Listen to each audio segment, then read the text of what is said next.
What's up, everybody? This is Mind Your Money with Miss Be Helpful, a show that highlights people and stories that will inspire you to get your money right. And today I'm talking to somebody who definitely got her money right at a very young age, which is super inspiring and motivational, but a really good friend of mine that I'm so happy to reconnect with. What's up, Ashley? Yaneli, oh my gosh, always an honor to be surrounded by your greatness in general because Girl, you're great. you. Girl, I feel the same way about That's you. all. And I've missed you. So I for missed you everybody, more. yeah, everybody listening and watching, Ashley was actually on my YouTube channel probably about 2 years ago. She came over to my old apartment that I had before, and we did a couple of questions from some of my YouTube subscribers, and it was just super cute. We just threw them in a hat, we pulled them out, and just answered them. That was really so much fun. It was. I'm going to link that video in the show notes in case people want to go catch me and Ashley just kind of riffing and having fun.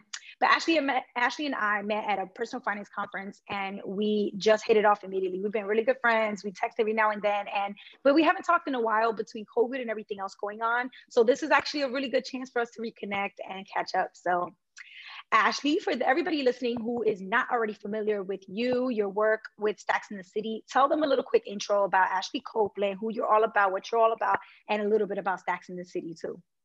Yes. So everything you said was right. You guys are so, she's the best, just FYI. Anyway, we digress. But yes, my name is Ashley Copeland. I have a platform called Stacks in the City. I have a podcast. It started as a podcast and now it's growing into other ventures, but it's primarily a podcast where I teach people about money and personal finance and specifically investing. So I teach people who have no idea about the stock market, the foundation, the basics of the stock market, like how to make a trade. What is a trade? What's a ticker symbol? The basics. Yep. And I started like about 2 years ago. It's pretty much when I met Yaneli. And initially it was like all finance, everything. But I noticed that a lot of people in this space, a lot of people of color, a lot of females aren't talking specifically about the stock market. And those that do, it's so boring. Yes. And the stock market isn't interesting. Like to me, I think about if you're really consistent about investing, it is like watching paint dry. It's not as exciting, but you're investing in companies and you're investing in things that you like. If you think about it that way, it can be. So I really wanted to teach this in a method that to me was interesting, exciting, that made you think, that was very clear to understand. I think a lot of people don't make it very clear. So right now it's primarily investing in stock market only, but I do also have real estate holdings. I have a self-made net worth of 6 figures, and I did that before 30, and I've never made, the highest I've ever made was probably around $70,000 a year. Yes. And I live in one of the most expensive cities in America. So you live in DC for people. Yes, I live in DC. So I want people to know that you can build wealth no matter how old you are, no matter what your income is, it doesn't matter. If you're smart about your money and where it goes, then you're going to see your money multiply. Right. Yeah, that's the important thing is you got to be smart about money.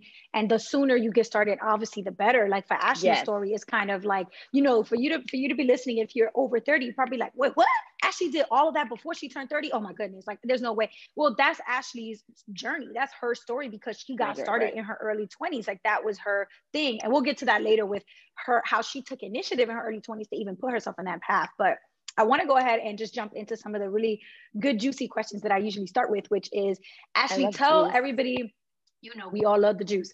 Tell everybody listening, what is your biggest money regret that you can think of? The time you spent maybe just too much money, or maybe it was just like an experience or a service that you purchased that just was so regretful, you wish you never did it, and you wish you could take it back to this very day. What would that be? But the thing is, it's 2. Can I give 2? You can give 2. Yep, go ahead. 2. So the first actually is my first property, believe it or not. Ooh, yes, so I own 2. But the first one I bought a condo in a really nice area, a nice part of DC. And that was my first property. And initially it was supposed to be used for Airbnb or short-term rentals. I didn't know that this condo association would have more say on what I did with my property than I would. I didn't know that until after I bought it. So there were a lot of rules about what I could and could not do with this property. So I wasn't allowed to, like, it had to be 12-month lease minimum. And for me, in that area, it's a lot of young people who want short-term leases. Like, that area is like, I'm 21, I'm here for 6 months, I'm doing an internship. Right. I wanted especially in DC. Exactly. Especially in DC. I couldn't rent to those people. And I could have charged more rent to those people. So I had a lot of issues with that. And I just couldn't, I mean, the condo association, everything you did, you had to go through them first. Any renovations, anything, you had to go through them. So I'm like, wow, I don't feel like I own it. Right. And because of that, I lost a lot of money, both purchasing it, renovating it, and having a tenant, that I could have had so much more if I would have done my initial plan. So I don't regret the home. Yeah. Well, I don't regret buying it because it taught me a lot of lessons. And my second property, I checked all of that stuff. So I always recommend, if you're doing a condo, especially in a major city, to look at the condo association, how actively they are involved with the home. Yep. With the unit, because to me, looking back, I think it was more of like a co-op kind of thing. I know it's not, right. That's not a co-op, but it was, to me, designed more of a co-op. Structure. Exactly, right. Exactly. So I definitely wouldn't recommend that, at least if they're really involved. So that would be my kind of regret. The other one, I really wish that I'm glad I did it, but I I had an old friend of mine. Yeah. That wanted some. Long story short, he wanted to go back into school, and I was like maybe 22, 23 at the time. And he had to clear a debt of $3,000, which is a lot of money. Even today, that's a lot of money to be giving somebody. Mm-hmm. And I gave him the money with the thought that he was going to pay me back. And he told me that he would pay me back. He told me like that it was no problem. He told me that I guess he had a teacher or something.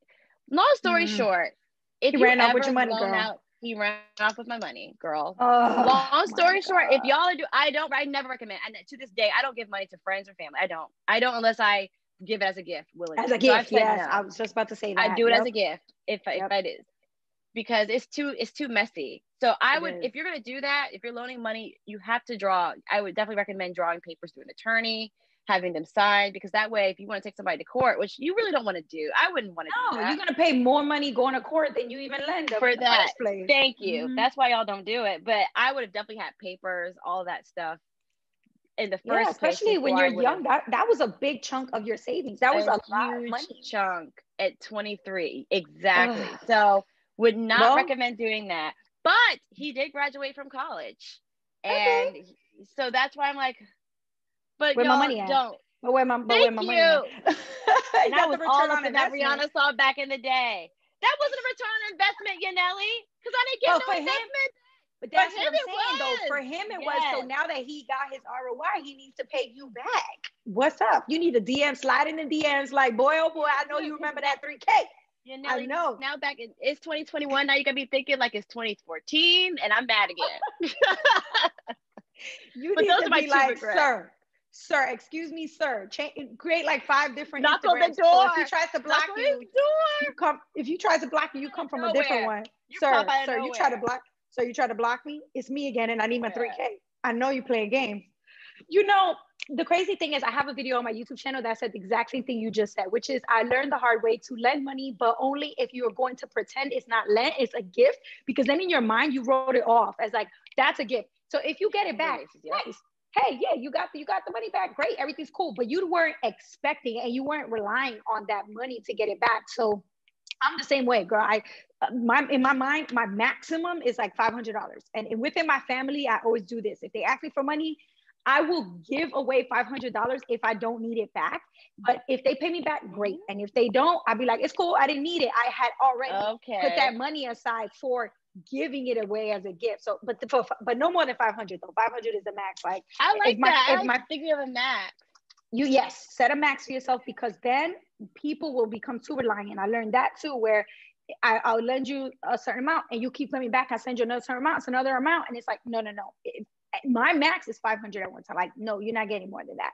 And some people have definitely tried to play me like how you describe, where they won't, pay me back. And I'm like, you know what? You got to learn the hard way. So sometimes it's better that you learn that lesson in your early life. Like when you say your early 20s, because then you're not going to make those kind of mistakes when you get a little older. You're like, no, you don't play. You got a little more money. Exactly. And it's easier to say no, I think, as you're older than when you're like 21, 22, Yes, I you're think. so naive, So I and agree. you're I trying to agree. figure out social situations, trying to navigate your friendships. You don't want to lose friends over it. So if you have it, you might say yes. Definitely when you get older, you're like, oh, now chill. I got a backbone now. Now I know what to say. Now I know what to Like, say. I agree. it's a straight no for me. It's a no for me, dog. Okay. Okay. So let's talk about on the flip side of that regret, of those two Yeah. regrets. What is a time where you dropped coin, like a lot, and you don't regret it to this day? You're like, I know other people might look at my budget and might say that was crazy that I spent all that money, but I don't regret it. And I'm Oh, so glad I did. I would do it again in a heartbeat because it was worth it do for it, me. Yeah. do it What would that again be? in a heartbeat. For sure. The one thing I could think of is me taking my mom on a trip to the Bahamas and my sister. Yes, mama. Go So ahead. Oh, and your long, sister. Ooh. I took my sister to, she actually, no, but she did pay me back though. Because my family's not trifling. But anyway, my family went, but we, for my mom's 50th birthday, and this is, okay, this happened when I was an undergrad, which is why I think Yeah. it's, so I was, again, maybe like 20-ish, maybe 21. And my mom had never traveled outside of America. She really didn't travel outside of North Carolina, like Virginia at that time. She didn't really go past like an hour and a half of like her radius. So I Yeah. really wanted to take my mom on a vacation. She never had a vacation. And she's always joked she wants to go to Cancun on Tuesday. I was like, well, we can't go to Cancun, but we can go to the Bahamas. So I got this cruise, and I think that was, again, like, I think it's like $1,000. And again, when you're, like you said, when you're younger and your income isn't like, you're still earning checks by the hour, like minimum wage, that's a lot of money. And I know for some people today Yes. that could be a lot of money. So I spent a lot, and I didn't really expect, some unexpected expenses came, like we had to do flights and extra tipping, and the bus to get to the Port Authority thing was kind of expensive. But I have absolutely no regret. The look on my mom's face when we were eating this little nice dinner is still ingrained in my mind. Yeah, so zero regrets. That's probably one of the best purchases I've ever made. I would do it again. Even today, if it costs 3 times the cost, I would do it in a heartbeat. No worries. The best memories. I love that. I love that. And that's usually what experts will say when it comes to spending money, that the best way to spend your money is not on things, like it's not buying your mom a purse. It's actually getting her an experience that you will remember forever. A trip, a destination that you went to, an exploration, an adventure, something that you went out and experienced, and now you're never going to forget it. And it's funny, like most of the people that answer this question on the show always share an experience most of the time. That's so interesting. Because the things you buy, you forget. You don't even know where those things end up sometimes, but the events that happen in your life, you don't forget. I couldn't agree. I couldn't agree with you more. And in fact, quick tangent. I have a friend who really wants to get this really expensive bag. She wants to get a Chanel flap. She can get it. And she wants to get it specifically in Paris at this specific store. Right. And I'm like, there's actually a lot of much cheaper ways that you can get it. There are there's a lot of secondhand places. There's just a lot of options. But she's like, no, I really want that experience of being in Paris. And I'm like, you know what? I can't be mad about that, because what you're purchasing, really, you're spending a lot this money on your memory. And if you can afford that, I don't see anything wrong with it, because you really want the memory wrapped up into your purchase. I think that's priceless. I do. Right. And that's the thing, it's all about your values. And I talked about this on the show so many times before, values. where I'm like, dude, if you value that, if that's going to mean so much, you're never going to forget the moment where you went into the store in Paris, the flagship or whatever, and that's going to make you never forget it, then do it, because that's a value for you. Like somebody like me, girl, I don't care about a purse from the thrift store versus a purse from Paris. To me, they're all purses. But they're all purses. To me, it's not a value of mine to really care too much about high fashion. But for somebody who does value it, like that experience could be everything to them. And so that's why you have to know yourself more than anything else when you're getting involved with your money and you're going to budget and you're going to set aside things. You got to know you. What do you love? What do you care about? And not what other people. What people tell you about money, that's based on their values, their belief systems. You got to really know who, like you said, who you are. Take it into consideration, because I feel like a lot of these budget people out here do say some accurate stuff. I do. But don't make them feel bad if you like getting your nails done every week. as long as it's in your personal budget, because maybe you like getting nails done, but you're not a big car person. Maybe you don't have any debt. They don't know that. You should do that guilt-free, no problem. Exactly. And I think I Will Teach You to Be Rich, that author, Ramit, I believe that's his name, talks about that a lot. And I couldn't agree more with that sentiment. I couldn't agree more. Yeah, so he talks about turning up your money dial, and he says it's really important for you to figure out where you love spending money the most and spend more there, but cut back relentlessly on everything else, because those things can't matter. You can't do everything, but you can do anything. So you have to pick the things that matter the most. Yeah. Well, you mentioned your mama, and you talked a little bit about how she hadn't really experienced much beyond her area where she kind of is from, where she grew up, and where she knows, and that being like North Carolina, Virginia area, through up and through there. So tell us a little bit more about mom. Tell us a little bit about, growing up, your entire family, your sister, dad, everybody, but give us a little bit of the context and perspective of your early money lessons. What was your family like in terms of money? I know you and I both are first generation college students, and also both grew up extremely low income. So obviously that experience we share, but want you to tap into that a little bit and talk about what early money lessons or stories do you remember where it's either it's obvious money was just not spoken about, or this is the way that money was contextualized for you because of the environment at home regarding money. But what do you remember when we say early money lessons? Yeah, for sure. So for me, I grew up when I was born, we grew up as a working class Black family. Very, my parents were working class. At that time, we never felt like we didn't have, but I knew that there were a lot more things that we could have had. Yeah. But we lived for example, we lived in a 2-bedroom, 800 square foot home, and it was 2-bedroom, 1-bathroom in Virginia, or outside of Virginia Beach. And I never felt like we didn't have, but I also knew there was my parents wanted more, but they, it was hard.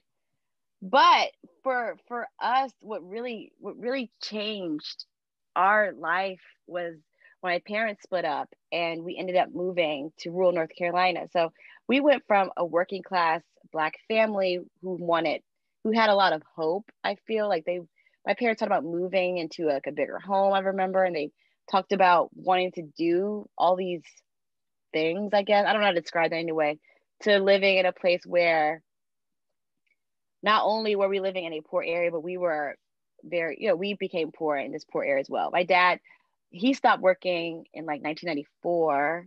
So my dad never worked. I don't never really remember my dad working. Mm-hmm. And so, I don't know what that experience is like. And then my mom worked part-time jobs. She worked, I know your people may not know about Belk, but Belk is kind of like a Macy's, sort of like Macy's, JCPenney's mixed together. So she worked as a retail clerk there, and then she was a substitute teacher. She would work 15 hours, and we would still earn less than $20,000 a year. Wow. Last I remember that. So I don't know. I remember just living, just not having, but that wasn't, I don't know. It was hard. It definitely was hard. But at the same time, my mom never made us feel bad for that. My mom was very, very strong. Our car was 10 years behind. It was 2005. We were driving a 91 Nissan. But my mom's it's what it is. She never felt the need to keep up with somebody. She never felt the need to take out credit cards to give us stuff that we so-called wanted. She never felt that need. And that really kind of helped shape my money mentality, because my parents were always very cheap. They never spent above their means. They never got into a lot of credit card debt. It was never like that. It is what it is. My house, it is what it is. No air conditioning. That's because it's too expensive. You don't need it anyway. That's what my family was like. Oh my God. So we never were taught to live above our means, and our means were very, very low off the strength of that. I never felt the need to compare myself to someone else, and that stuck with me my whole life. I never feel the need to outspend. I never spend more than what I have. I can definitely look nice. I can definitely dress well. I can definitely go out and all that, but I'm never using credit cards or money that I don't have, that doesn't exist, to live a lifestyle. And that stuck with me. My parents were also, like I said, very cheap.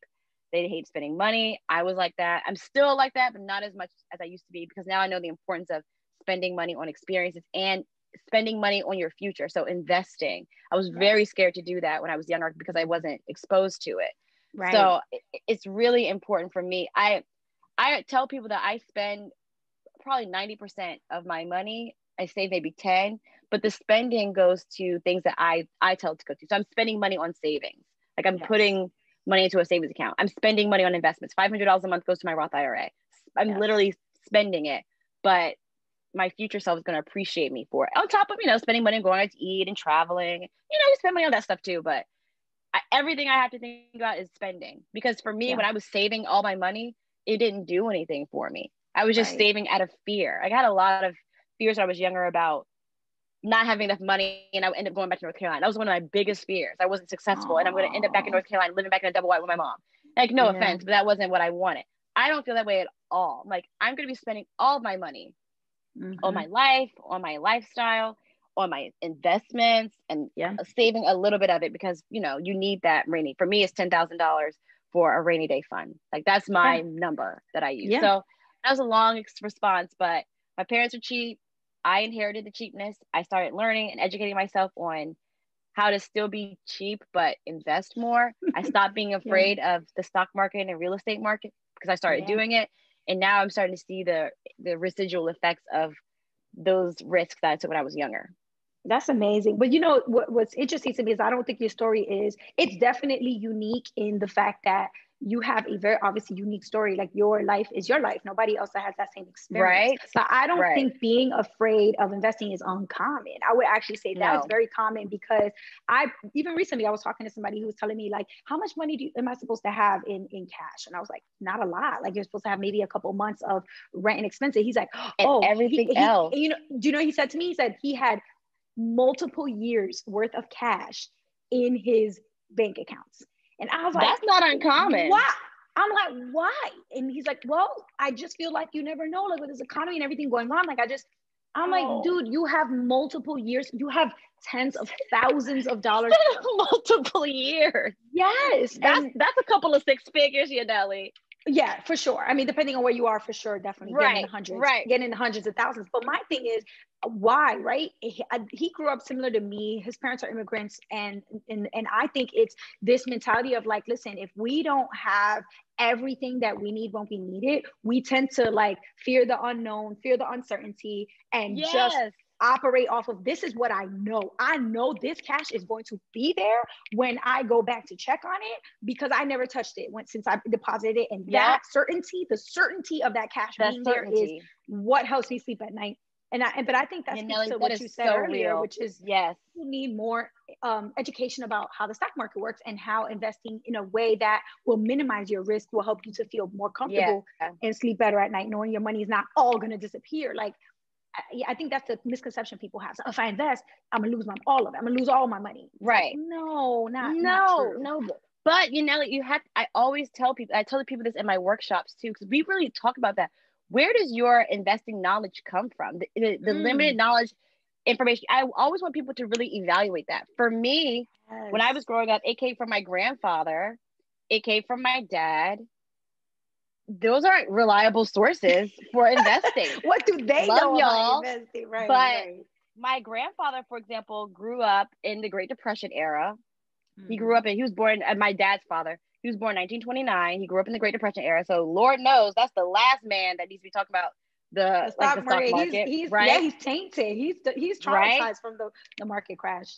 Also, growing up as an African American in this country, there's not a lot of trust when it comes to banks, because there has been a lot of discrimination that has happened, and even in my family I've seen, because of where we're born, the way we look, how history has brought us to this point.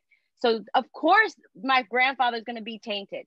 That passed on to my dad. He was tainted too.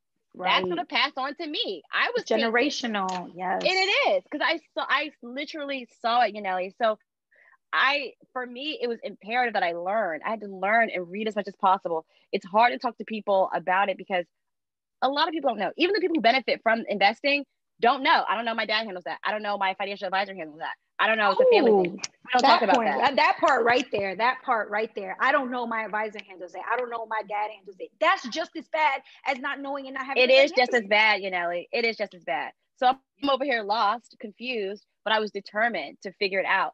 Real estate was investing was my first, but real estate, I was more comfortable with because you see it's tangible, but it's really the same thing. They're both at their core, the same concept. But I do recommend people who live in expensive areas, people like you live in a very expensive area, to look more into investing first in the stock market, only because it's easier to get started. 100%. You don't need an agent. You don't need a lot of money, like thousands of dollars to invest in. It's way more passive. It's not as much maintenance as the real estate market. It's much easier to build wealth in the market first as a person who lives in LA, DC, New York metro area. That's right.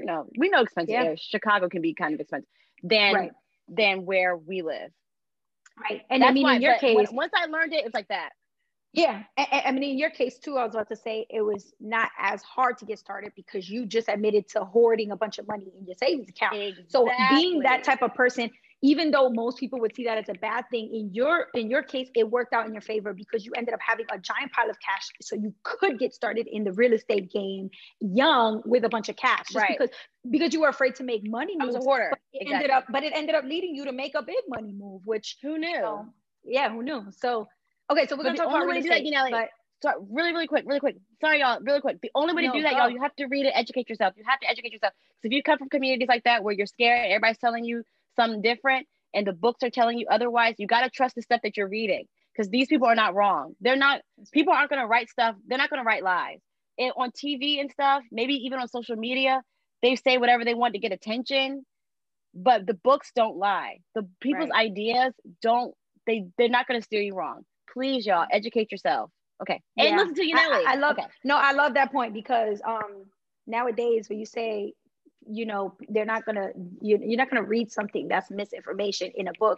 It is so important that you trust sources that are actual legitimate sources, like reputable books written by authors who have credentials versus reading articles on the web or reading something on social media, on Facebook articles. Somebody sent me a link. Like that's not nowadays. You can't trust nothing on the internet. None of that. Y'all need to stop investing. Right. Dow Jones is down 200 points. And that's normal. That's what I'm seeing. Oh, no, exactly. Y'all don't be trusting these links. Listen to Yaneli and read. Listen to Yaneli. Listen, that's going to be the new plug. Listen to Yaneli. Okay, but you talked about stacking up money because you were kind of afraid. You didn't know what to do with it. You didn't trust. And you just wanted that cash there. You were too scared to do anything with it. So you stacked up the money, you got involved in real estate. But you knew a little something about money and real estate before you made those moves. And it was because you put yourself in the world of money, like in a career, in an opportunity where you were in the world of personal finance. So tell us the story about how you even got into personal finance. Cause like you didn't study this in college. You didn't know about it before. All of a sudden you were in that world. How did you enter into personal finance? Yeah. So prior to that, long story short, I got laid off. I got fired from this personal assistant. It wasn't an executive assistant job. DC is all about executive assistants, who you know, lobbying, Hill, executive. It's all about that. So I had a job as an executive assistant for a lobbying firm. Long story short, he let me go, and I was waiting tables, kind of not really out of a job, but I was waiting tables for a little while. And I remember walking to my job, my serving job. And I remember thinking, I'm like, I purchased a property and I have all this money saved up. I did it on my own. I really want to teach other people how to do this too. So I think I should work in finance. I remember walking on K Street because my job it's like around the corner on K Street. Shout out to DC people. Y'all know what I'm talking about. And then I was like, I think I need to be in personal finance. So the initial plan was to write a list of all the banks on K Street. That's where most of the finance stuff is in DC. Okay. That was my initial plan, but I was like, might as well get started. So it was before my job at work, and I went to Morgan Stanley, which was around, there's one on K Street, I Street. Anyway, so I went up there, and I basically went to the front desk lady. I was like, my name is Ashley Copeland. I actually owned a property. I have a lot of money saved up. I did it on my own. I come from North Carolina. I think I should work here as a financial advisor. You walked in off the street. You had no appointment. You I had no appointment. There. I was wearing my work. I was wearing my farm clothes. Wow. No. And I said I should be working here because I saved a lot of money. I didn't know what mind you, I had no idea what a financial advisor did because I thought they gave financial advice. They don't do that. But I didn't know. But the front desk lady got basic. Oh, I saw something in you, baby. I saw something in you. So she got me in contact. Long story short, I got in contact with the manager there. It's a long story, but yeah, one of the managers there.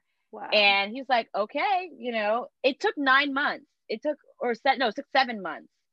Long time because it took a long time for me to get hired there. Right. Multiple interviews, rounds, all that. Multiple interview rounds, and I had to keep emailing him. By the way, I'm here. Da da da. I'm so interested. And he's like, "Are you sure this is what you want to do?" I was like, "Yes."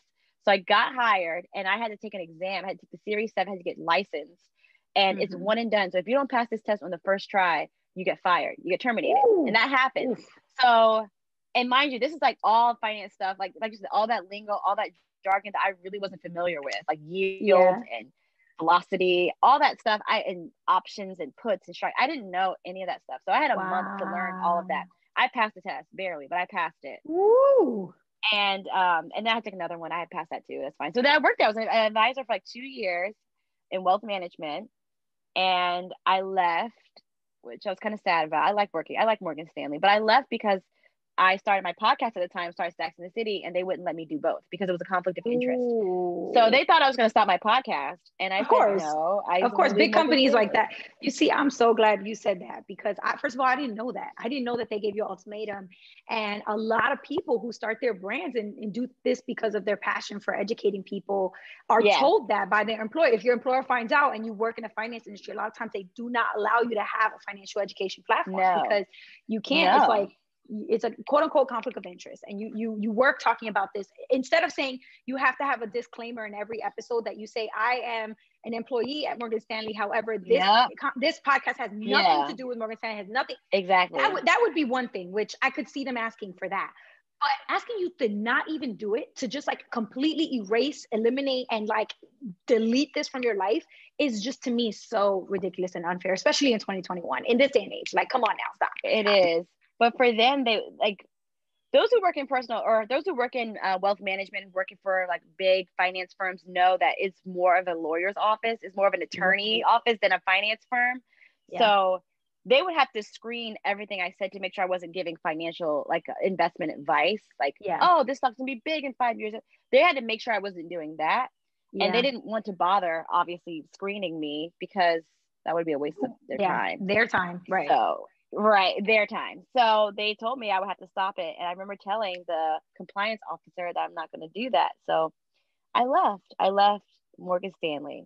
Great place. I mean, I personally liked my experience there overall.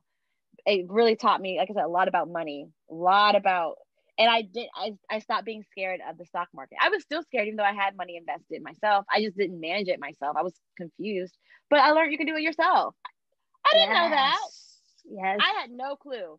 So and listen, not just that you can do it yourself, but that somebody like Ashley with just determination and drive and ambition could walk into Morgan Stanley off the street 7 months later, take a test, start working as a financial advisor, and be managing rich people's money. Little old Ashley from rural North Carolina managing some rich old person's money because she was determined to not take no for an answer and to be on top of them until they gave her a job. That means that you can do this for yourself and your own money. If Ashley can do it for rich people and their money, why can't we do it for our own money? We can do it for our own too. That's right. I love that. Anyway, I really wanted you to get to that story because I remember you told me a story about how you walked in off the street and I didn't believe you, but this is just I sure did. Shout out to Miss Regina. Yeah, listen, Regina, honey, you gave somebody an opportunity and it changed her life. You're amazing. You're amazing. Sure did. But not only that, shout out to you, Ashley, because how many people out there think of all the excuses in the book why they don't have a job, why they're doing something they don't want to do. Every day they walk to their serving job, maybe their whatever job, retail job, and they're just huffing and puffing, complaining, counting the days till, not work there anymore. Instead, you're like, you know what? I want to work in finance. I'm serving right now. You know, I'm waiting tables right now, which is not my end goal. But on my way to work today, you damn sure right. I'm gonna walk into every bank I stop by and say, I want a job here. What can I do?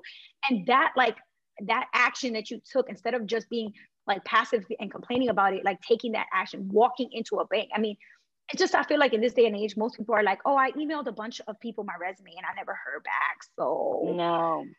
Get up off of the couch. I mean, you know, you have to get up. But yeah, you have to. And that's, I know this is more money. We both talk a lot about money, but for those, my young folks out there who are just graduating, I know it is a little different right now. That's true. But those who are just graduating, those of you guys who are looking for jobs in general, maybe you're between jobs. Every job I've gotten is because I knew somebody. And the only way I knew somebody was either going through LinkedIn or calling through somebody and requesting personally to meet them. I had to meet them in person. Maybe for y'all, it might be Zoom now. But you have to do everything you can to get in someone's face. Like you said, it's not enough to put your resume through a portal because they're not going to respond to you. But they do respond to people that they are familiar with. They've seen their face. They see their name. And y'all, nepotism is real, especially in these big industries like politics and finance. Like I saw a lot of people who get these jobs way easier than I did. You can't let that sweat you, but you have to you have to be all up in somebody's face. That's the only advice I can give. Be in somebody's face. That's so true. And not only that, but it's so rare. Like, first of all, it almost never happens. And even if it does, it's so rare. Like in my case, since I graduated college, which was like, oh my Lord, I feel, I'm aging myself right now, but like 10 years ago, when I graduated, since then, I've had 6 different jobs in the past 10 years, like legit, like jobs that like I could have continued and kept having that career, but I changed my career path. But I had 6 different jobs.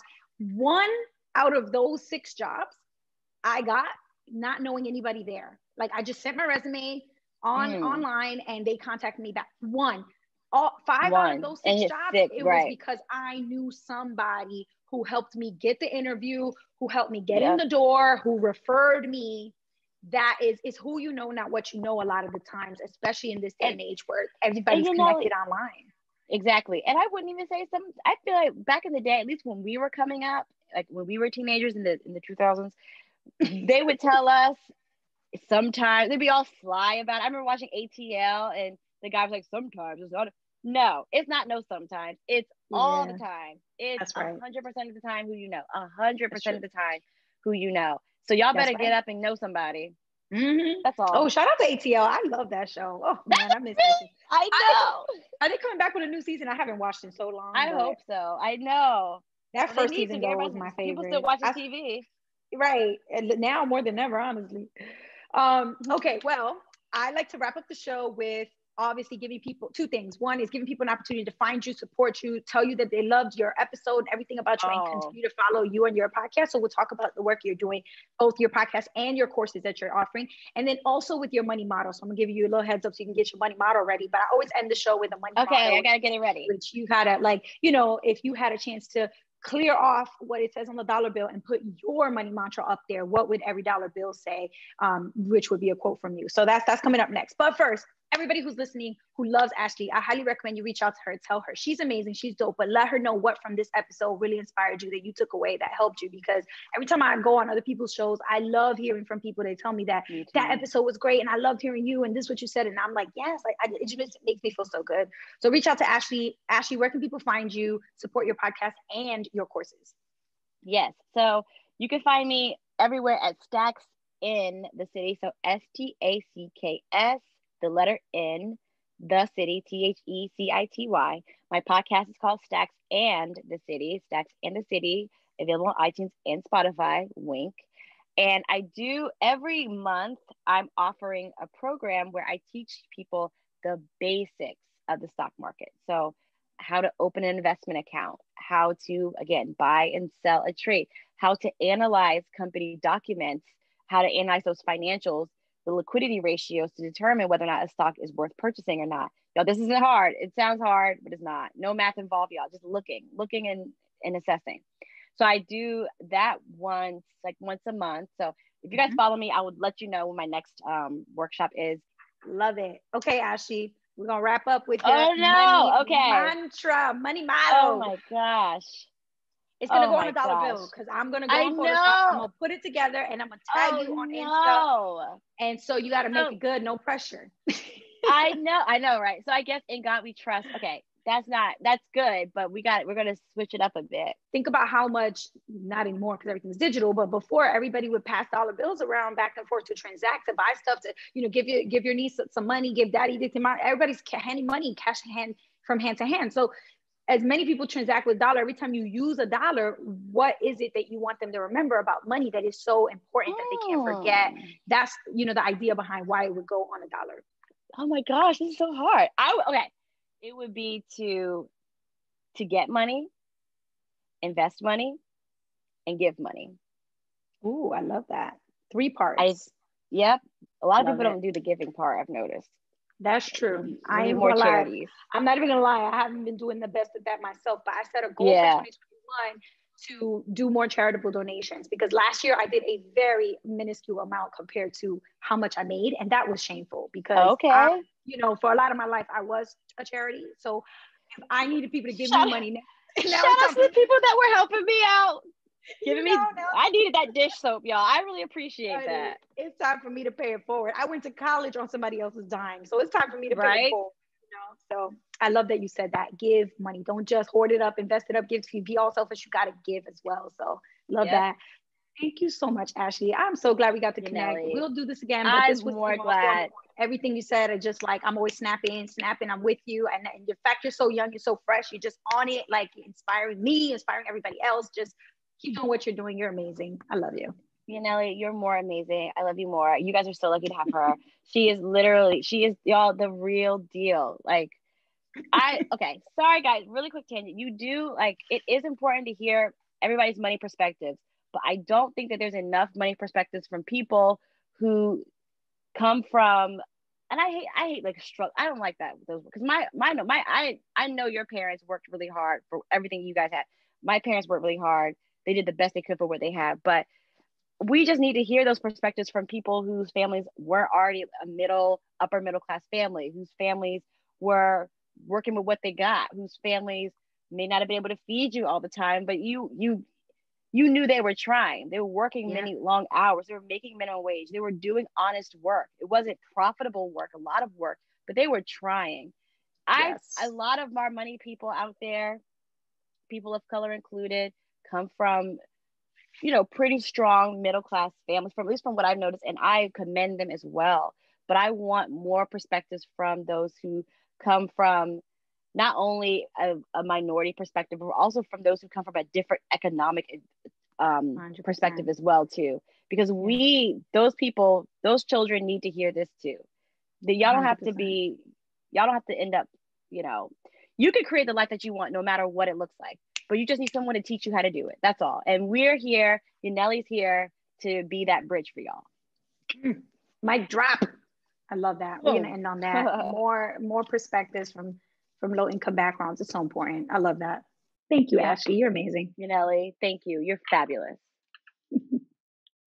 If you like this video, which I'm sure you did because the video was the bomb, then you're going to want to watch all the other episodes of the Mind Your Money with Miss Be Helpful podcast, and they're all right here in this playlist. So click the playlist to watch those episodes. And if you haven't subscribed to this YouTube channel yet, I don't know what you're waiting for. Click the subscribe button right now so you can get videos every single week, and to join Team Be Helpful right here.